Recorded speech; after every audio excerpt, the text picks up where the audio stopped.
আসসালামু আলাইকুম my dear sweet student. আজকে আমরা ষষ্ঠ শ্রেণীর সবচেয়ে গুরুত্বপূর্ণ টপিক ক্রমিক স্বাভাবিক সংখ্যা নির্ণয় কিভাবে করতে হয় এটা শিখব।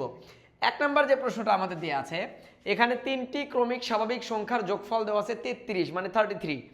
আমাকে বলছে যে সংখ্যা তিনটি তুমি নির্ণয় করো। এখন প্রশ্ন হচ্ছে ক্রমিক স্বাভাবিক সংখ্যা কি? ধরো 4, 5, 6 ধারাবাহিকভাবে থাকবে। ধরো তোমাকে আমি বললাম 20, তারপরে 21, তারপরে 22, দেখো ধারাবাহিকভাবে আছে, তাহলে এটাকে আমরা বলতে পারি ক্রমিক স্বাভাবিক সংখ্যা। ঠিক একই রকম এখানে আমাকে বলছে কি, বলছে যে তিনটি ক্রমিক স্বাভাবিক সংখ্যার যোগফল হবে 33। এখন আমরা তো ক্রমিক স্বাভাবিক সংখ্যা জানি না, তাহলে যেটা জানি না সেটাকে আমরা ধরবো অজানা রাশি বা চলক, মানে এক্স ধরবো আমরা। তাহলে আমি যদি এক্স ধরি, ধরো আমি লিখলাম যে মনে করি প্রথম, যেহেতু তিনটি তাহলে প্রথম ক্রমিক স্বাভাবিক সংখ্যা আমরা ধরলাম এক্স। তাহলে প্রথমটা যদি এক্স হয়, ধরো একটা ক্রমিক সংখ্যা আমি তোমাকে বললাম 10, 10-এর পরেরটা কত? 11। তাহলে 11 যদি তুমি পেতে চাও তাহলে তোমাকে কি করতে হবে?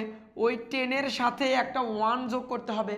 তাহলে মনে করো প্রথম ক্রমিক সংখ্যা যদি এক্স হয় তাহলে এর পরেরটা কি হবে? X plus 1।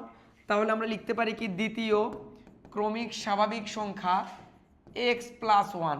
তাহলে প্রথমটা যদি এক্স ধরি আমরা, পরেরটা যদি পেতে চাই তাহলে এক্সের সাথে 1 যোগ করবো, এক্স প্লাস 1।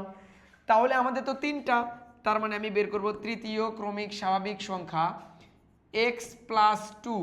এখানে চাইলে তুমি 1 প্লাস 1ও লিখতে পারো, কারণ কি এইটা যদি পরেরটা হয় তারপরেরটা পাইতে গেলে তো ওই আগের সংখ্যার সাথে 2 যোগ করতে হবে।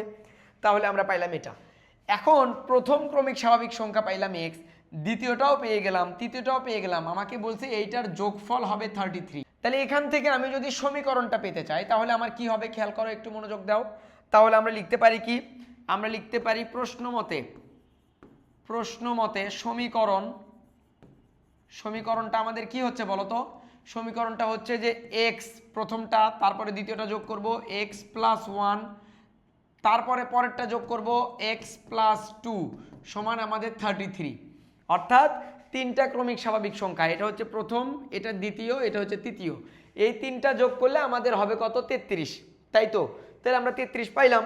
এখন আমরা যদি এখান থেকে মান বের করতে চাই তাহলে একটু খেয়াল করে দেখো, আমরা লিখব বা এক্স এক্স এক্স, এই তিনটার আগে প্লাস, তার মানে 3x, 1 আর 2 যোগ করলে আমাদের হচ্ছে 3 সমান কত? 33। তাহলে আমরা বলতে পারি বা আমি তো 3x এর সাথে 3 যোগ করতে পারবো না, তাহলে এটা পার করে দিব। তাহলে আমাদের অ্যান্সার হবে 3x সমান 33 মাইনাস 3। তাহলে আমরা বলতে পারি বা 3x সমান আমরা পাইলাম কত? 30। তাহলে আমি 3x তো জানি, 3x মানে কি x আর 3 গুণ অবস্থায় আছে, তাহলে 3 যদি আমি পার করে দিই তাহলে আমার ভাগ হয়ে যাবে। তাহলে আমরা বলতে পারি বা x সমান 30 ডিভাইডেড বাই 3, বা x সমান আমরা পাইলাম 10। তার মানে প্রথম ক্রমিক সংখ্যা আমরা পাইলাম কত? 10। তাহলে দ্বিতীয়টা যদি আমি পেতে চাই, তাহলে দ্বিতীয়টা পেতে চাইলে কি হবে? x প্লাস 1, তার মানে 10 প্লাস 1 মানে কত? 11। তাহলে আমরা যদি লিখতে চাই তাহলে আমরা লিখব প্রথম ক্রমিক স্বাভাবিক সংখ্যা x সমান কত বলতো? 10।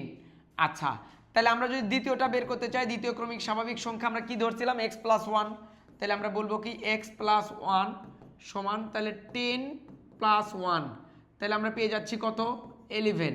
তাহলে তৃতীয়টা যদি আমরা বের করতে চাই তাহলে তৃতীয় ক্রমিক স্বাভাবিক সংখ্যা x প্লাস 2 সমান 10 প্লাস 2, তাহলে আমরা পেয়ে যাচ্ছি কত?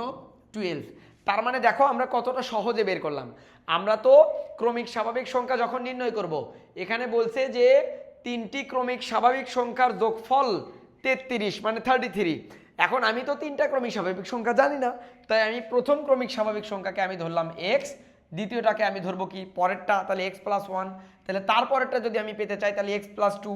এখন এই তিনটা যোগ করেই তো আমার 33 হয়েছে, তাহলে আমি তিনটা যোগ করে আমি লিখলাম 33।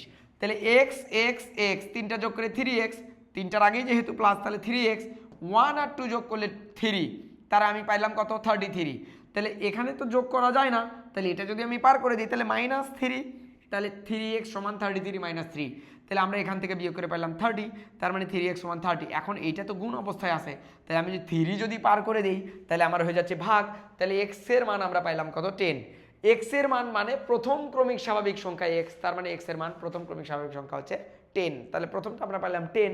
তাহলে দ্বিতীয়টা যদি আমি পেতে চাই তাহলে একই পদ্ধতি x + 1, তার মানে 10 + 1 মানে 11, তাহলে তারপরেরটা যদি আমি পেতে চাই তাহলে x + 2, 10 + 2 মানে 12।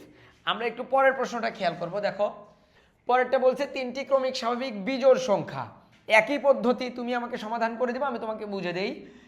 স্বাভাবিক বিজোড় সংখ্যা, ধরো প্রথম বিজোড় সংখ্যা তুমি ধরলা x, তাহলে পরেরটা যদি চাও, ধরো একটা বিজোড় সংখ্যা কত 11, 11 এর পরেরটা যদি কত হবে 13, এটা কিভাবে পাবা, এর সাথে 2 যোগ করতে হবে, তাহলে প্রথমটা যদি x হয় তাহলে পরেরটা হবে x + 2, চাইছে কয়টা 3টা, তাহলে একটা 2টা হলো, তাহলে x প্লাস কত হবে 4, কথা বুঝছো, 3টা পাইলা, এই 3টা যোগ করে তোমার অ্যান্সার কত হবে 27। তারপরে তুমি ধারাবাহিকভাবে মান বের করবা আগের নিয়মে। আমরা পরেরটাই চলে যাব।